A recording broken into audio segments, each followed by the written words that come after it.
I have found something extraordinary, and I am not yet sure if extraordinary is good.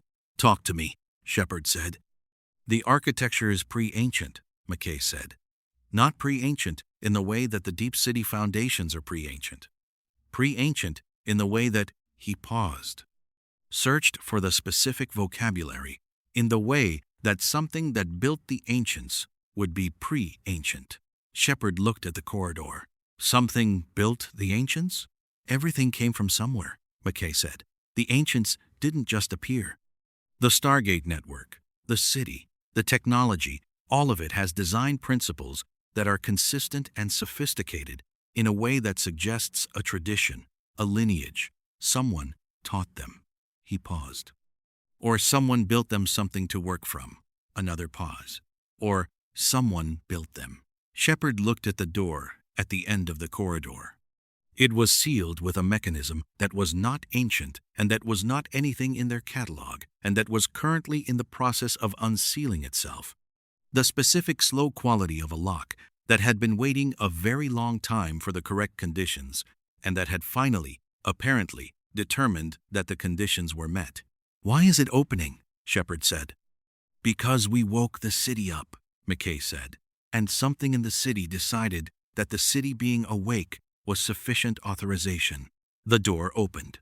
The chamber beyond was the size of a city block, not a room.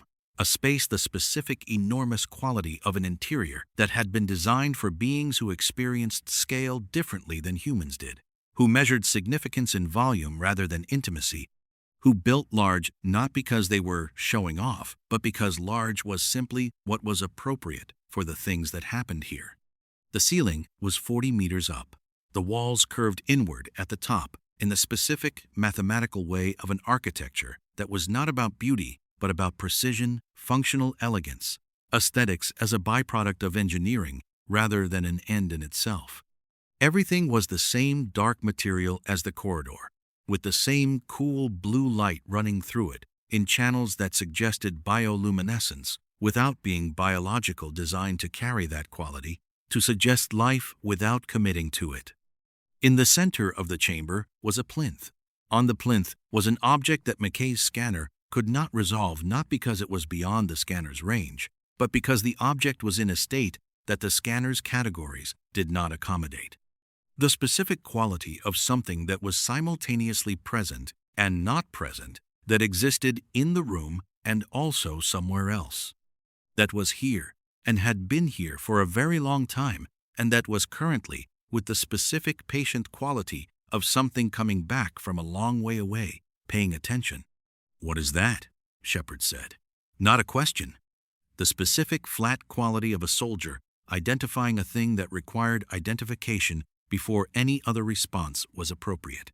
McKay looked at his scanner, then at the object, then back at his scanner. "I think," McKay said very carefully, "that it's a message." "From who?"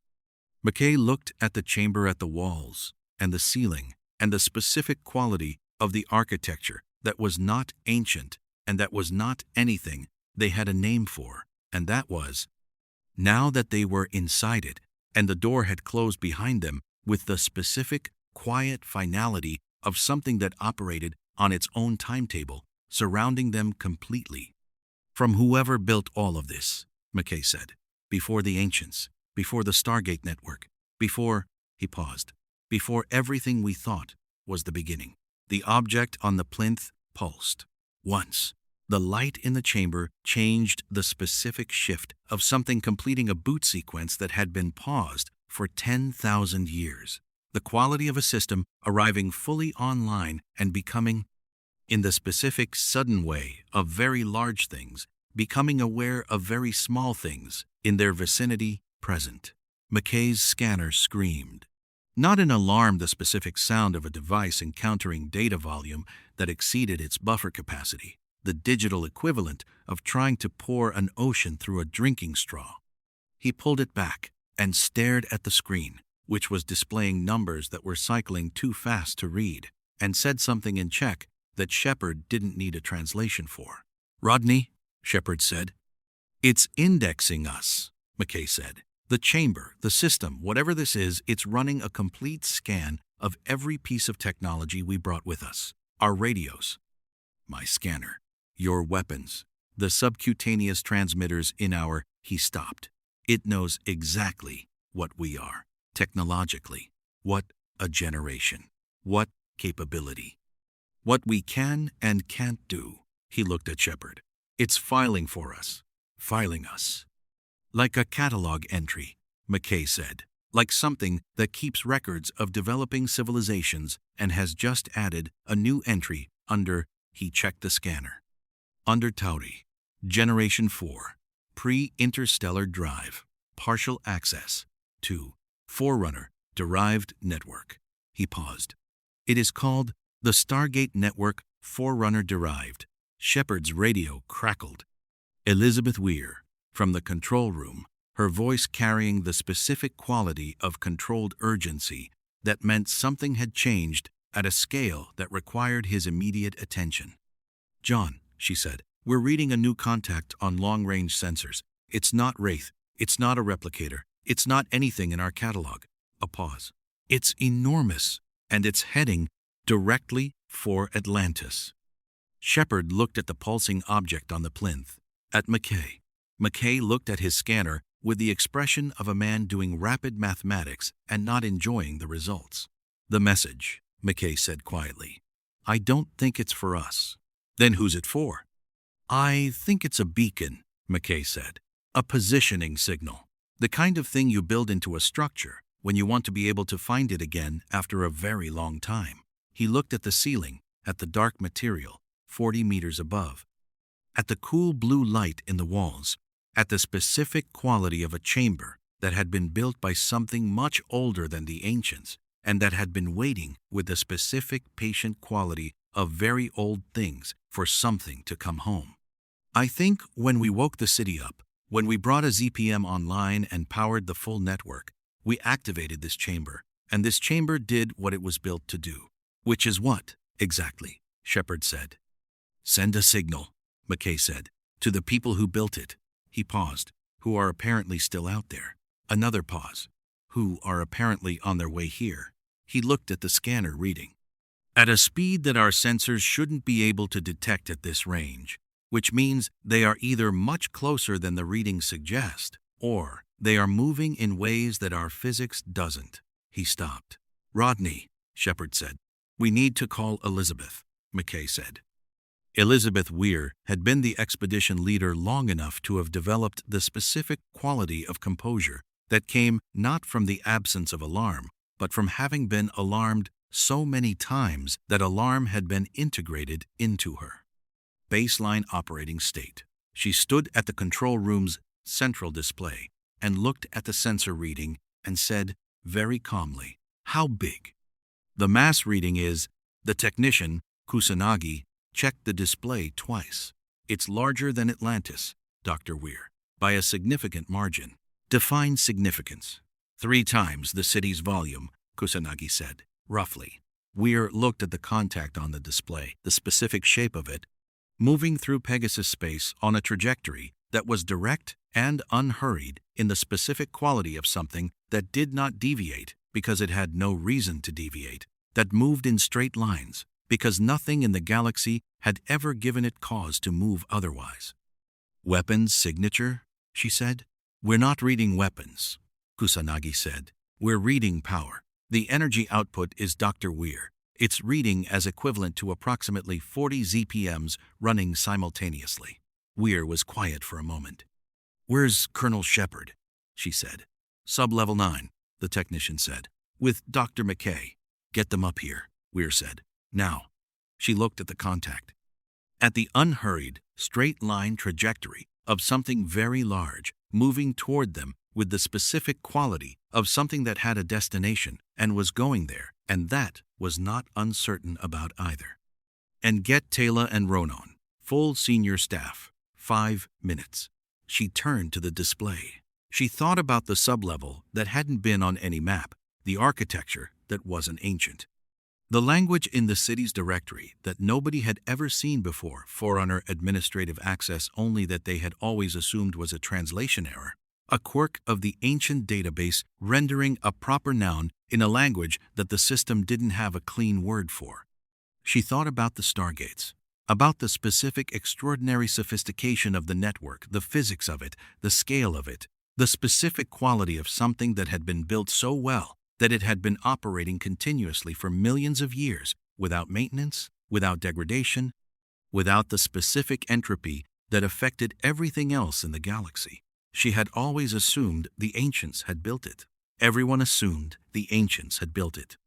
But the ancients, for all their sophistication, had left behind technology that degraded, ships that needed repair, outposts that failed, a city that required a ZPM just to keep its head above water. The stargates never degraded, not once, not in 10 million years of continuous operation. Weir looked at the sensor contact, at the thing that was coming toward them. At 40 ZPM's worth of power moving through Pegasus space in a straight line toward a city that had apparently been sending a signal without anyone's knowledge or permission. She thought, what if the ancients didn't build the network? She thought, what if the network built the ancients? She thought, what if whoever built the network has been watching us use it this entire time and has finally decided to come and ask us what we think we're doing? The door to the control room opened, and Shepard came through it with McKay behind him. McKay still looking at his scanner with the expression of a man who had found the answer to a question he wished he hadn't asked. Shepard looked at the sensor display, then at Weir. "You've seen the contact," he said. "Yes," Weir said. "Then you know what's coming," he said. Weir looked at the display, at the contact, at the specific, unhurried quality of its approach. Not aggressive, not cautious, simply direct. The quality of something that had never needed to hurry because nothing had ever made hurrying necessary. "No," she said. "I know that something is coming. I don't know what it is." She paused. "But I know we woke it up." McKay looked up from his scanner. "Not wake it up," he said quietly. "It was never asleep." He showed her the scanner, reading the 11-dimensional information architecture, the indexing scan, the catalog entry that had been filed under Tauri. Generation 4. "It's been watching," he said, "since we arrived, since the first Stargate we ever stepped through." He paused. "The network is theirs. It was always theirs. Every time we used a Stargate, we were using their infrastructure. Every world we gated to, every alliance we built, every wraith we fought, all of it was happening on a grid they built and maintained and monitored." He looked at the sensor display. "And now they've decided that what we're doing with their infrastructure requires a conversation." Weir looked at the contact, at the straight-line approach of something very large, carrying the power of 40 ZPMs and moving toward them with the specific quality of a landlord who has received a concerning report about the tenants and is coming to inspect the property in person. "Then we'll have a conversation," she said. She said it with the specific quality of a diplomat who had negotiated with wraith queens and system lords and ascended beings, and who understood, at the deepest level available to someone who had spent her life in rooms where the wrong word ended everything, that the quality of the first thing you said to something you didn't understand was the only thing that mattered. "We'll have a conversation," she said again, "and we'll be very careful about what we say." In the chamber below, the plinth pulsed, 40-second rhythm, patient, ancient, waiting for what came next. The vessel arrived at the edge of Atlantis's sensor range at 0600 hours and stopped. Not slowed, not decelerated, in the specific, gradual way of something, shedding momentum through conventional physics. Stopped the specific, instantaneous quality of something that had decided to be in a place and was there, the way a thought arrived rather than the way a ship moved. One moment, the contact was at long range. The next it was at 40,000 kilometers and stationary, and Kusanagi was staring at her display with the expression of someone whose instruments had just reported something that her instruments were not supposed to be capable of. Reporting. "It didn't decelerate," she said. "I know," McKay said. "The physics of that." "I know," McKay said. "Don't." He looked at his own display. Don't do the physics of it right now. Put the physics of it in a box and close the box and focus on what it's doing now rather than how it got here. What it was doing now was nothing. It sat at 40,000 kilometers, and it was present in the way that very large things were present. Not threatening, not passive, but the specific quality of something that occupied space in a way that changed the character of the space around it, that made everything within sensor range aware of its existence by the simple fact of existing. Shepard stood at the control room's primary display and looked at the rendered shape of it. It was not a ship in any design tradition he recognized. Not Wraith. The Wraith built organic, dark, and curved, and suggestive of appetite. Not Replicator. The Replicators built geometric, modular, the specific cold mathematics of things that assembled themselves from identical components. Not Goa'uld. He had seen enough Goa'uld architecture in the SGC's files to know the specific ostentatious quality of a civilization that confused size with significance. This was different. It was large in the specific way of something that had not been built to impress but to function, and the function was so vast that the size was simply a consequence.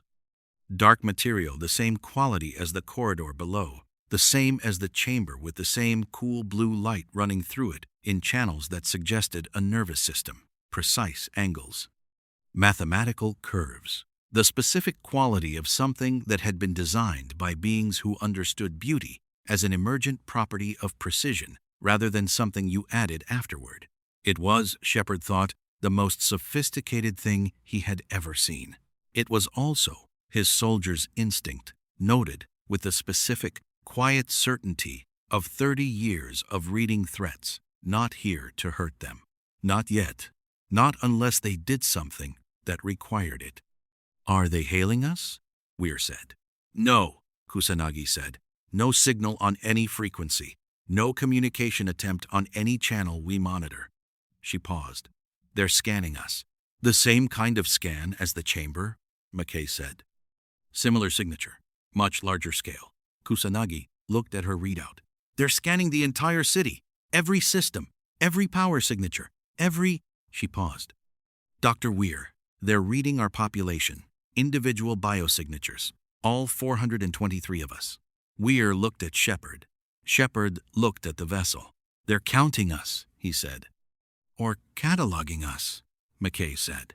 The same way the chamber did, adding us to a record that they've apparently been keeping since he stopped. Started again. Since the network went live. Since the first civilization in this galaxy stepped through a Stargate and became, in their framework, a known quantity. How many civilizations are in that record? Taylor asked. She had been standing at the back of the control room, with the specific quality she brought to rooms where things were being assessed present, still, reading the situation with the specific attentiveness of someone who had grown up in a galaxy that killed the inattentive. Taylor Emigan, who had spent her life negotiating between the Wraith and every other reality of Pegasus, had the specific quality of someone who understood that the most dangerous things were never the ones that announced themselves. McKay looked at his scanner. At the 11-dimensional information architecture that he had been trying to map for the last 2 hours with tools that were, he was increasingly certain, approximately as adequate to the task as a compass was adequate to navigating orbital mechanics. I don't know, he said. The record depth suggests he did the calculation. Millions of years of continuous monitoring. Every civilization that used the Stargate network. 1. Every species that reached a threshold of technological development in either galaxy. He paused. They've been watching everything. The whole time. Ronan spoke from the doorway. He had been leaning against the frame with his arms crossed, and the specific quality he had when he was deciding whether a situation required his gun yet, and he had apparently decided it did not, but was reserving the right to revise that assessment. The Wraith, he said. Everyone looked at him. If they've been watching the whole galaxy for millions of years, Ronan said. They watched the Wraith rise. They watched every culling, every world the Wraith took. His voice had the specific flat quality it got when he was controlling something underneath it. They watched. Satata. The room was quiet. Weir said, carefully, yes. And they did nothing, Ronan said. We don't know that, Taylor said. We don't know what they did, or didn't. They did nothing, Ronan said, not angry. The specific quality of someone who had gone through anger a long time ago and come out the other side into something harder and more permanent. Or they chose not to, either way. He looked at the vessel on the display. I want to know which one. The communication came at 0900 hours. Not through their radio systems, not through the city's communication network. Through the chamber, the specific deep pulse of the plinth in sub-level 9 that McKay's scanner picked up and that resonated through Atlantis's structure in the specific way of something using the city itself as a speaker, as a transmission medium, as an instrument that it understood better than they did because it had built it. The message was not in any language they spoke. It was in mathematics. Specifically, it was in the mathematical language underlying the Stargate network's operational protocols, the deep physics of the gates themselves, the specific equations that governed transit, that maintained the wormhole, that allowed the network to function across intergalactic distances with perfect precision. McKay had been studying those equations for 2 years and understood approximately a third of them and had been privately certain that the remaining 2/3 operated on principles that human physics had not yet developed. Vocabulary to describe. The message used the full language, all of it. McKay stared at his display for 4 minutes without speaking, which was unprecedented enough that Zelenka quietly asked if he needed water, and McKay waved him off without looking up. Which was how Zelenka knew that whatever McKay was reading was the most significant thing McKay had ever read. Rodney, Shepard said. Translating, McKay said. It's the mathematical grammar is using 17 variables we don't have standard notation for. I'm having to work backwards from the equations we know to infer what the new variables mean from context, which is, it's like learning a language by reading a legal document written in it. Give me, he typed. Stopped. Typed again. Give me a minute. He worked for 8 minutes. When he looked up, his face had the specific quality of a man who had understood something that had reorganized everything he thought he knew about the situation he was in. Well, Weir said. It's a statement, McKay said. Not a question, not a greeting, a statement. He looked at his notes. Read them carefully. It says, and I'm paraphrasing because the mathematical precision of the original doesn't reduce cleanly to English. It says, you have activated a restricted system within a Forerunner administrative facility. You have demonstrated partial understanding of Forerunner-derived technology. You are using Forerunner network infrastructure without authorization. A representative will come aboard to assess your developmental status and determine the appropriate administrative response. He paused. And then there's a line at the end that I want to read exactly because I don't want to paraphrase it.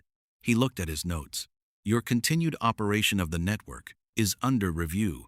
The control room was silent. Weir said after a moment. They're coming aboard. One representative, McKay said. Mathematics specifies a single entity, and it specifies, unquote. He checked his notes. Non-hostile intent, conditional on cooperative engagement, which means friendly, as long as we cooperate with whatever they consider cooperative engagement to mean. And if we don't cooperate? Shepard said. McKay looked at his display.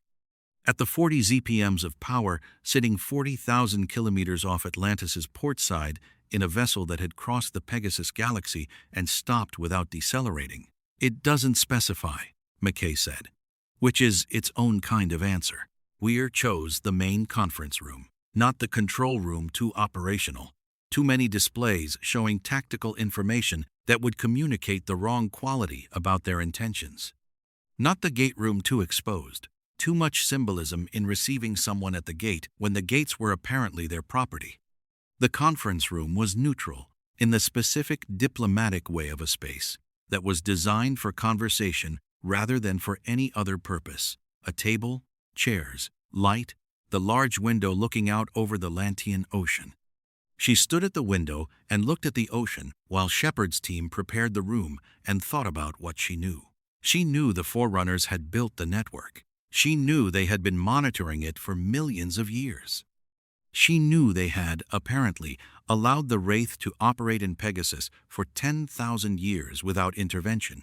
She knew their vessel carried the power of 40 ZPMs and had arrived in a way that suggested conventional physics was, for them, optional. She knew they had come to assess what the Atlantis expedition was doing with their infrastructure. She knew that the assessment's outcome was not predetermined. That was the thing she held on to, the specific quality of an entity that had sent a message specifying non-hostile intent, conditional on cooperative engagement rather than simply acting. Something that could have destroyed the city at any point in the last 2 hours and had instead sent a message. Something that used words like review and assess and representative, the vocabulary of process, of evaluation, of a framework in which outcomes were determined by evidence rather than simply by capability. They were powerful enough to end this conversation before it started. They had chosen not to. That meant something. She turned from the window when Shepard's radio clicked. "They're here," Shepard said. "Or something is. Sublevel 9. The chamber." "Not the gate room?" Weir said. "Not the gate room," Shepard said. "They came through the city, through the Forerunner system, without using a gate." A pause. "Elizabeth, they are the infrastructure. They don't need the gate to move through it." Weir took a breath. She straightened her jacket with the specific quiet quality of a diplomat, preparing for the most important room she had ever walked into. "I'm on my way," she said. The figure in the chamber was tall. Not inhumanly so, 2 meters, perhaps slightly more, which was large but within the range of things that were still legible as a person rather than as something categorically other. Bipedal, 2 arms, a head.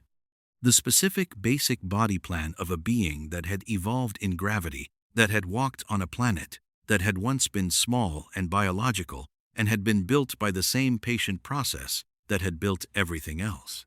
But the armor. The armor was the specific quality of technology so far beyond Atlantis's materials science that it looked less like protective equipment and more like a second body, seamless, dark, with the same cool blue light in its channels as the chamber's walls, moving with the figure, the way skin moved, rather than the way plating moved. It was not Wraith. It was not Goa'uld. It was the specific quality of something that had been refining its technology for so long that the technology had stopped looking like technology and had started looking like nature. The figure stood in the center of the chamber beside the plinth. It looked at Weir. Its face, what was visible of it, was not alien. That was the thing that stopped her for a specific half-second at the chamber's threshold. It was close enough to human to register immediately as a face, with eyes that were luminous in the specific way of something that processed light differently than biology alone could manage, that looked at her and saw her in more dimensions than she had dimensions. It said something, not in mathematics this time, in sound, in a language that was not ancient and not any language in the SGC's database, but that carried the specific quality of something that expected to be understood, not arrogant about it, simply operating from an assumption of comprehension that suggested it had communicated successfully with a very wide range of species over a very long time. McKay's scanner buzzed. "It's translating," McKay said, very quietly, from behind Weir's left shoulder. "The city is translating. The Forerunner system is rendering it in its coming through the city's own communication network. Check your earpiece." Weir touched her earpiece. The voice came through it in English, not perfectly, not with the specific clean quality of a human translator who had learned the language from childhood, but with the specific careful quality of a translation system that was operating at high accuracy and that was flagging its uncertainties as it went. The figure said, You are the leader of this installation's current occupants. Yes, Weir said. My name is Elizabeth Weir.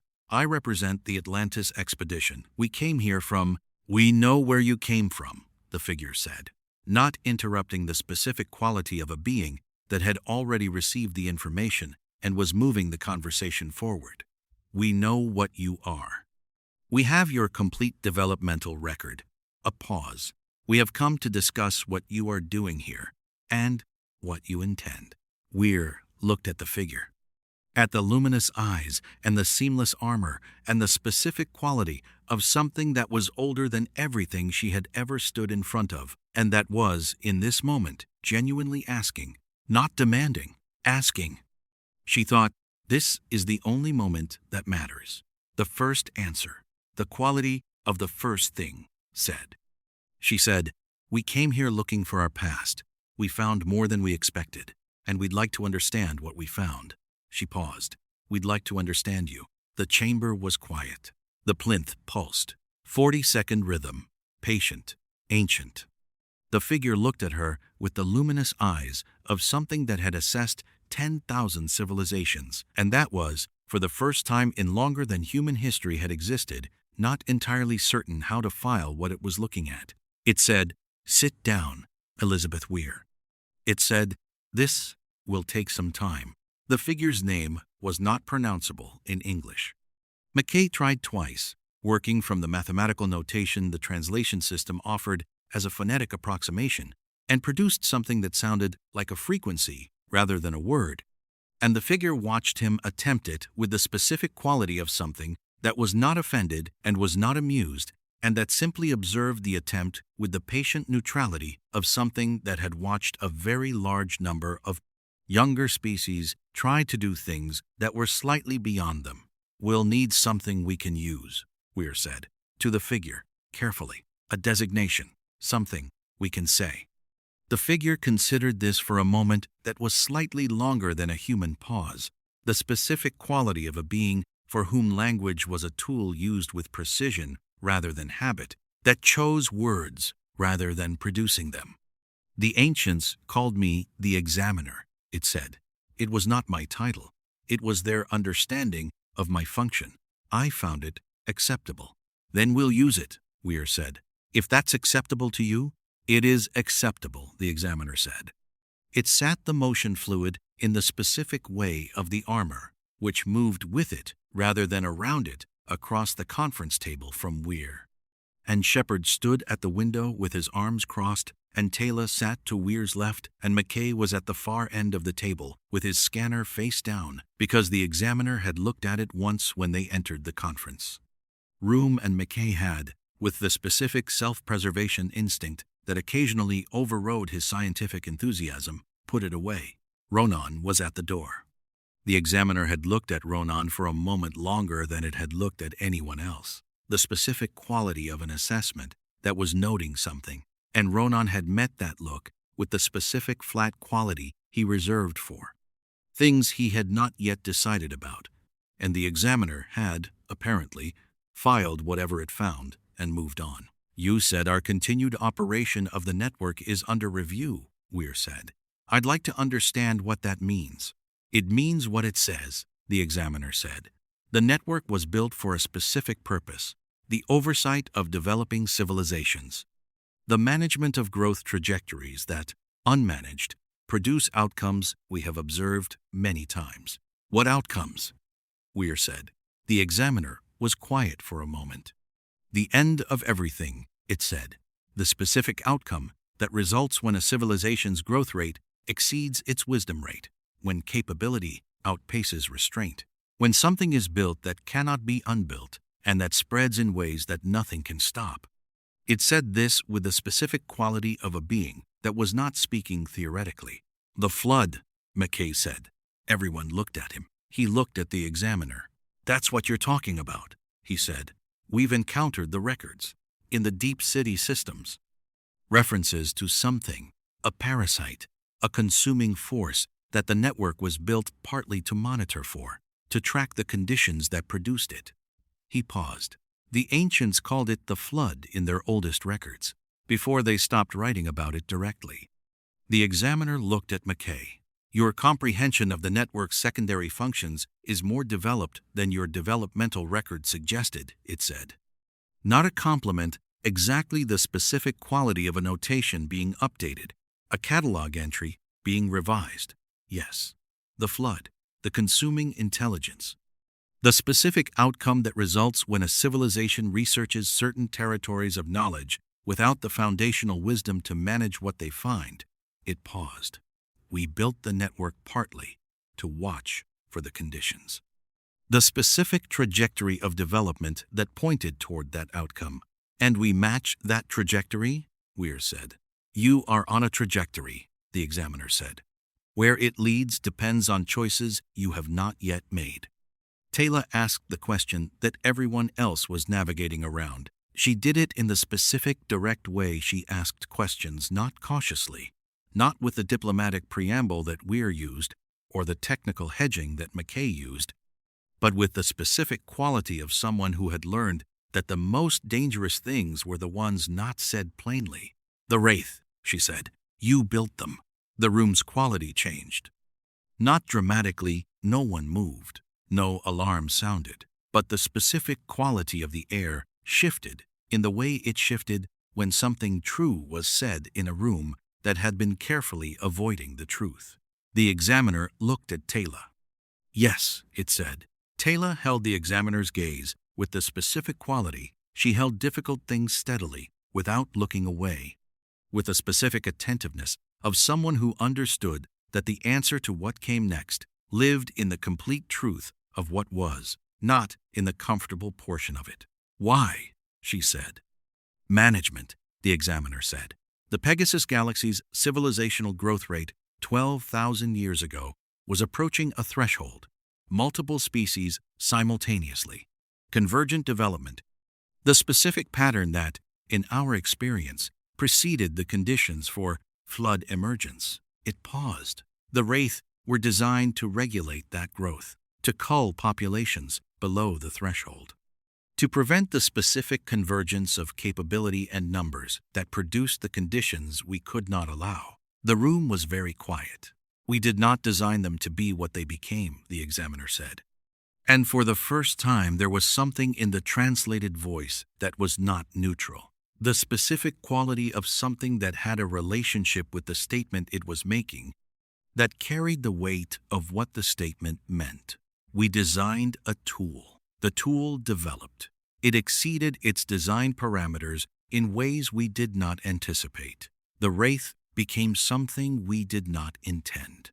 Something you could no longer control, Shepard said. Something we chose not to destroy, the examiner said. There is a distinction. Shepard looked at the examiner. Is there? He said.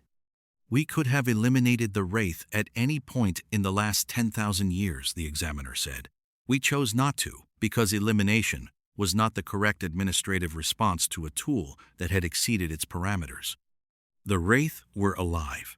They had become something, not what we designed, but something nonetheless. Destroying them would have been a pause. The translation system flagged uncertainty around the next word, offering 3 options simultaneously. The specific quality of a concept that did not reduce cleanly of wrong. Ronan made a sound from the doorway. Not a word. The specific sound of someone who had just heard something that their entire existence was organized around in one direction, and that had just been enormously complicated. Shepard looked at him. Ronan looked at the examiner. You let them cull, Ronan said, for 10,000 years. You watched. You didn't intervene, because destroying them would have been wrong. The specific, flat quality of his voice. But letting them cull wasn't. No, the examiner said. It was also wrong. Another pause. We have made errors, several, of significant magnitude. It looked at Ronan with luminous eyes. Your world. Satata. We have the record. Then you know what they did, Ronan said. Yes. And you watched. Yes. The room held the weight of that. Weir said carefully, why are you telling us this? You could have come here and simply issued instructions. You have the capability to do whatever you want with this city, with this network, with all of us. Why the conversation? The examiner looked at her. Because you are different, it said. Different how? Every civilization we have assessed in the Pegasus Galaxy has responded to our presence in one of three ways, the examiner said. Fear, worship, aggression. Sometimes combinations of the three. It paused. You are doing none of those things. You are asking questions. Another pause. The last species to ask questions in this room was the ancients. 48,000 years ago. What happened to the ancients? McKay said. The examiner was quiet for a moment that was longer than the other pauses, the specific quality of a being approaching a subject that carried weight. They stopped asking questions, it said. They began believing they already had the answers. They began building without consulting us. Developing technologies in territories we had specifically marked as restricted. They were. The translation system flagged again. Gifted. Extraordinarily so. They learned from what we gave them and exceeded it in ways we had not seen before. But their wisdom rate did not keep pace with their capability rate. The gap between what they could do and what they understood about what they should do became problematic. The flood? McKay said. The conditions for it, the examiner said. They did not produce it, but they came close. Closer than any civilization we had monitored outside of the original event. And when we intervened, when we told them what they were approaching and why they had to stop, they chose to ascend rather than engage with the problem. Another pause. They left. The problem remained. End quote. We have been managing it since. And now we're here, Weir said, using their city, using your network. Yes, the examiner said. And you are asking questions. It looked at her with luminous eyes. We are not certain yet what that means, but it has been a very long time since something in this galaxy surprised us. The meeting lasted 4 hours. Not because the examiner required it. Weir had the specific sense that the examiner could have conveyed the entire substance of the conversation in approximately 8 minutes if efficiency had been the only priority. But the examiner asked questions back, which was unexpected, and the questions had the specific quality of genuine inquiry rather than assessment, not testing what they knew, but asking what they thought. The specific difference between an examination and a conversation that Weir had been trained to recognize in every diplomatic context, and that she had not expected to recognize here. It asked Taylor about the Wraith Alliance, the specific quality of fighting alongside something that had been built to destroy you. What that required. It asked McKay about the 11-dimensional architecture, not to test his comprehension, but to understand what he had inferred from the portions he didn't understand, what his guesses were, what his intuitions suggested. It asked Shepard, quietly and at the very end, why he had come to Pegasus. Shepard looked at the examiner. Because someone had to, he said. The examiner was quiet for a moment. The ancients said something similar. It said, once, early. What changed? Shepard said. They began to believe that someone had to mean that they were the only ones capable, the examiner said. The distance between those two statements is the distance between wisdom and its absence. A pause. You do not appear to believe you are the only ones capable. We're very aware we're not, Shepard said. Yes, the examiner said. That is what is different about you. It left the same way it had arrived through the city's own systems, without the gate, the specific quality of something moving through infrastructure it had built, the way water moved through channels it had carved. The chamber went quiet. The plinth pulsed, 40-second rhythm. Weir stood in the conference room at the window and looked at the ocean and thought about everything that had been said and everything that had not been said, and the specific quality of a conversation that had ended without resolution. Because the resolution was not the point, the conversation was the point. The specific quality of two things talking to each other across an enormous distance of capability and history and choosing, in that specific hour, to talk rather than to act. McKay came to stand beside her. He was quiet for a moment, which was rare enough that she looked at him. "The ancients built on their foundation," he said. "We're building on the ancients' foundation." He paused. "At some point, someone has to build something new." Weir looked at the ocean, at the vast clean blue of the Atlantean Sea, at the vessel still sitting at 40,000 kilometers stationary, patient, the power of 40 ZPMs, waiting with the specific quality of something that had been waiting a very long time and that had developed, through that waiting, something that was almost the shape of hope. "Yes," she said. "The question is whether we're capable of it," McKay said. Weir looked at the plinth's pulse, reflected faintly in the conference room's floor, the 40-second rhythm of something very old sustaining itself in the world it had made. "The question," she said, "is whether we're willing to try." The vessel was still there in the morning. Shepard checked at 0530, the specific automatic quality of a soldier waking before his alarm and going immediately to the thing that required monitoring, and the sensor display showed the contact at 40,000 kilometers, stationary, with the same power signature and the same quality of patient presence that it had carried since arrival. Not threatening, not retreating, simply there, in the specific way of something that had nowhere else to be and was not in a hurry about any of it. He stood at the control room display in the pre-dawn quiet of Atlantis, the skeleton crew at their stations, the city humming with the specific quality it had at this hour. The sound of systems running without the overlay of 400 people, moving through corridors, and talking, and eating, and doing the specific ordinary things that people did and thought about what the examiner had said. "You do not appear to believe you are the only ones capable." He thought about the specific honesty of that as an observation. The ancients had come to Pegasus and looked at the Wraith and looked at the galaxy's civilisations and had decided, at some point in the long process of their development, that the situation was theirs to manage, that their capability conferred ownership, that being the most advanced thing in the room meant being the thing responsible for what happened in the room. He understood that logic.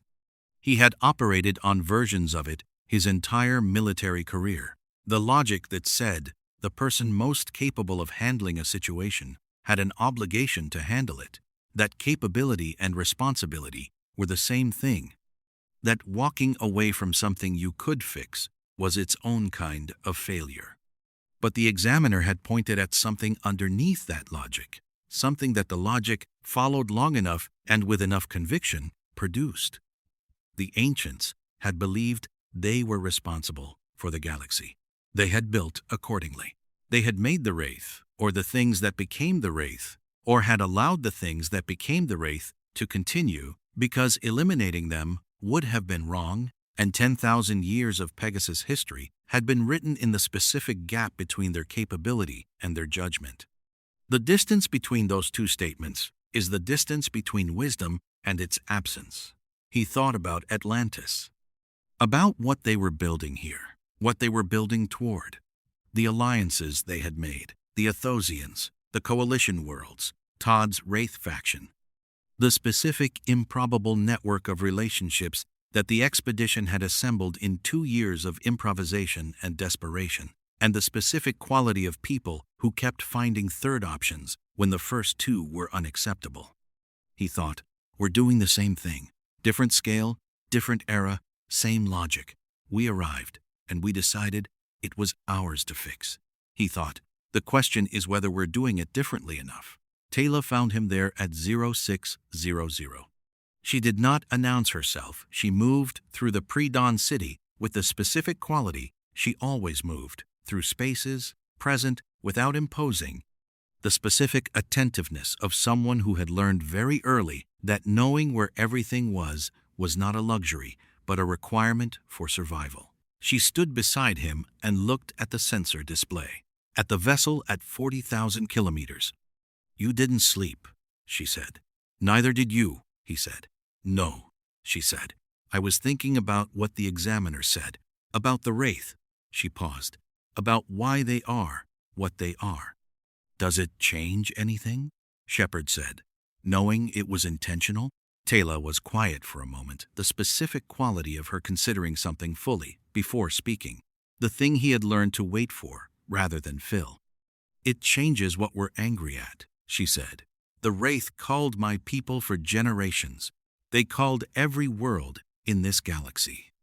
I have been angry at them for my entire life, in the specific way you are angry at a natural disaster, at something that is simply what it is, that does what it does, because that is its nature. She paused. But they were made. They were designed to be what they are. Their hunger, their need to cull it, was built into them by something that calculated the appropriate population density for this galaxy and engineered a solution. Another pause. I am no less angry, but I am angry at a different thing now. The Forerunners, Shepard said. The decision, Taylor said. The specific quality of a mind that can look at a galaxy full of living things and calculate them. Decide what is an acceptable number. Engineer a mechanism to maintain that number. She looked at the vessel. And then live with what the mechanism became. Shepard looked at the display. The examiner said they could have destroyed the Wraith at any point, he said. They chose not to, because the Wraith had become something alive, in a way that made destroying them wrong. Yes, Taylor said, but they let them cull. Yes, Taylor said, he stopped. I don't have a word for what that is. I do, Taylor said.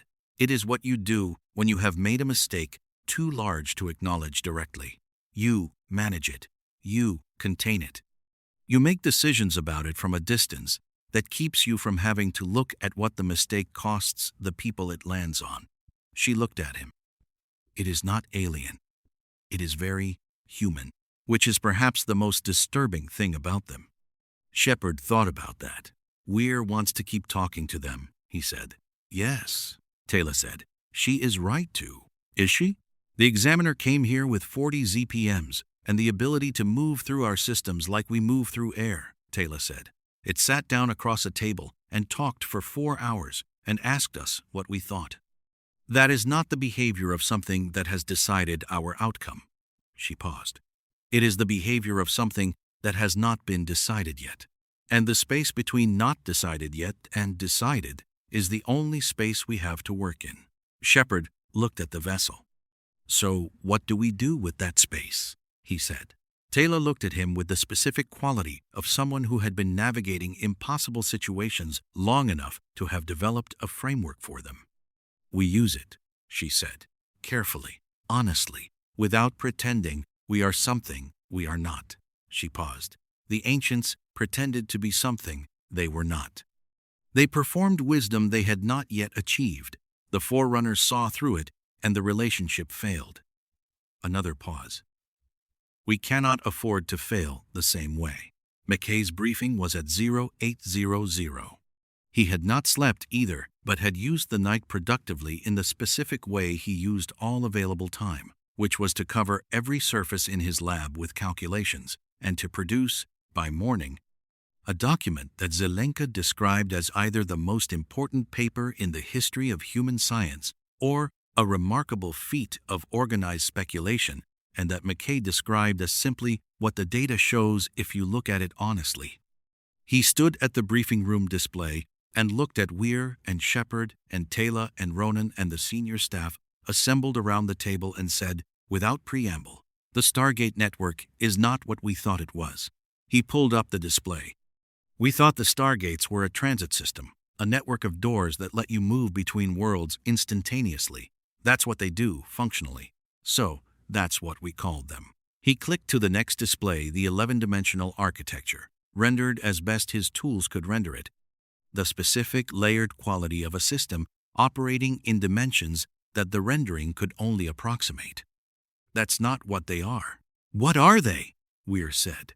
They are the nervous system of a monitoring and management infrastructure that spans 2 galaxies. McKay said, the transit function is real, but secondary. The primary function is data collection.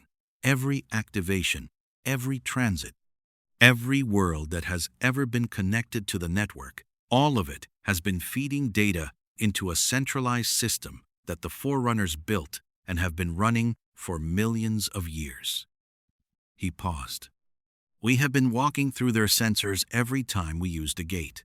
Every civilization in this galaxy has been walking through their sensors every time they used a gate. The Forerunners have a complete developmental history of every species that ever reached the technological threshold to activate a Stargate. The room was quiet. Complete how? Weir said. Population data, technological trajectory, social organization, conflict patterns, research directions. End quote. He paused. End quote. They have been tracking whether any civilization was developing in directions that produced the conditions for flood emergence. That was the primary monitoring criterion. He clicked to the next display. And here's the part that kept me up all night.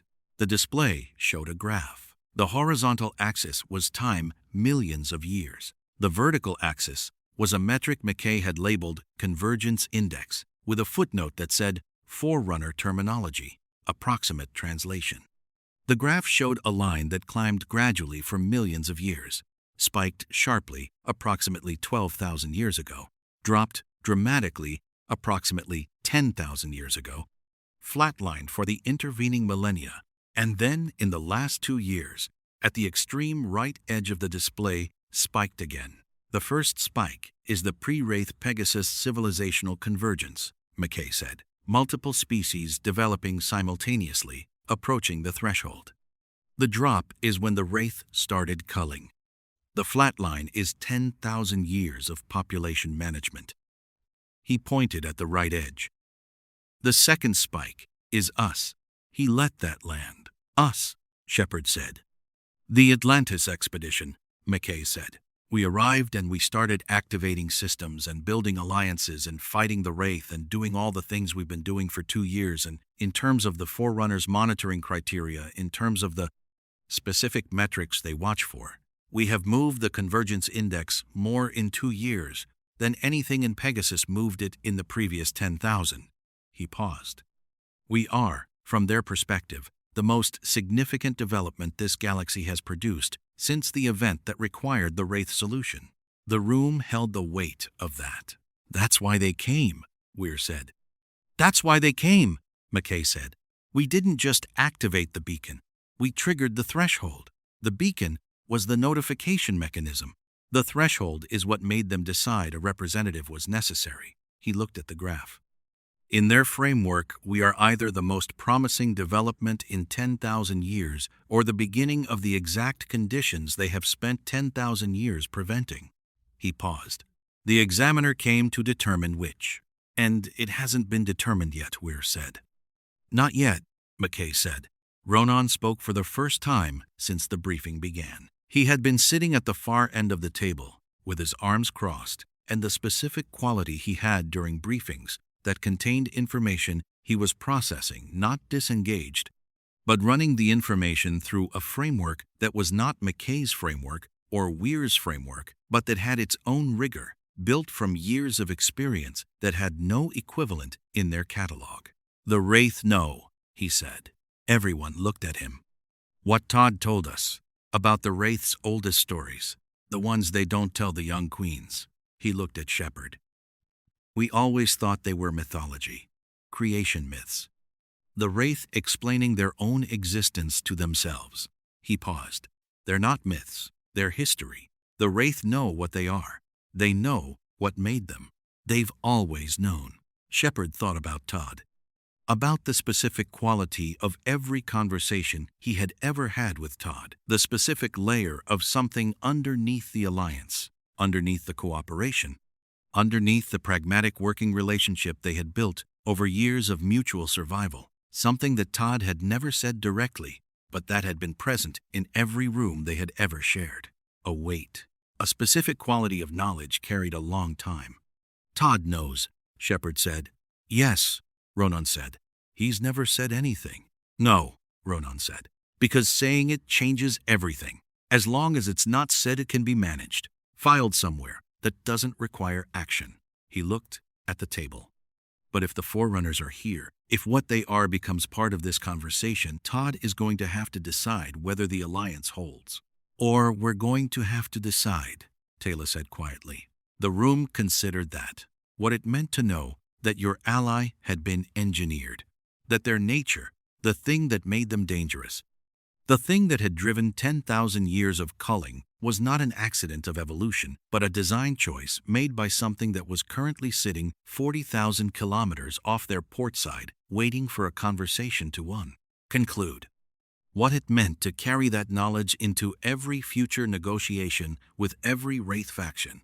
What it meant for the Alliance itself, the specific fragile constructed thing they had been building with Todd's faction, the specific quality of a relationship between species that should, by any reasonable assessment, have been impossible, and that existed anyway, because both sides had decided that existing was more important than the logic that said it shouldn't. Weir looked at the display, at the graph with the spike at the right edge, at the vessel at 40,000 kilometers. At the chamber below them, where the plinth pulsed with a 40-second rhythm of something that had been running since before humanity existed. We need to talk to Todd, she said, before we have the next conversation with the examiner. She paused. He deserves to know they're here, and we deserve to know what he knows. He's going to want to be in the room, Shepard said. Yes, Weir said. The examiner might not. The examiner came here to assess what we're building, Weir said. What we're building includes Todd, includes the Alliance, includes the specific impossible thing we've been constructing in Pegasus that the Forerunners' models probably say shouldn't exist. She looked at Shepard. If the Alliance is what makes us different, if the fact that we're working with the Wraith rather than simply against them is part of what moved the Convergence Index, then Todd needs to be part of the conversation. Shepard thought about it, about Todd sitting across from the examiner, about what that room would contain, the Forerunner representative, and the Wraith who had always known what he was, who had spent 10,000 years carrying the weight of a designed nature, who had built an alliance with the species that the Forerunners had been monitoring as a potential threat. He thought about what the examiner had said. It has been a very long time since something in this galaxy surprised us. Yeah, Shepard said. Okay. He almost smiled. That meeting, he said, is going to be something. Todd arrived through the gate at 1,400 hours. Alone, which was his specific statement about how he handled things that mattered no escort, no guard complement. None of the specific theater of a Wraith commander arriving with the full weight of his authority visible behind him. Just Todd, stepping through the event horizon with the specific quality he always carried, the particular combination of predatory grace and studied nonchalance that Shepard had long since learned to read as Todd being very alert indeed. He stopped 3 steps from the gate. He looked at Shepard, then at the control room, at the displays, the sensor reading that was visible on the primary screen from where he stood, the contact at 40,000 kilometers, the power signature, the specific shape of the vessel rendered in blue light against the display's dark background. He looked at it for a long time, longer than Todd looked at most things. John, he said. Todd, Shepard said. That vessel, Todd said, still looking at the display. I know what it is. I know you do, Shepard said. Todd looked at him then, the yellow eyes with the specific quality they had when Todd was reassessing something, recalculating, running the implications of new information against frameworks he had built over a very long time. He looked at Shepard the way he looked at chess positions, not people, and then something settled in his expression into a quality Shepard had not seen on Todd before. Relief. The specific, exhausted quality of something that had been carrying a weight for a very long time and that had just been told that the carrying was over. Not because the weight was gone, because it no longer had to be carried alone. You know, Todd said. We know, Shepard said. Todd was quiet for a moment. How long? He said. Since yesterday, Shepard said. The examiner told us. The examiner. Todd said it with the specific quality of someone encountering a word that matched a concept they had only ever had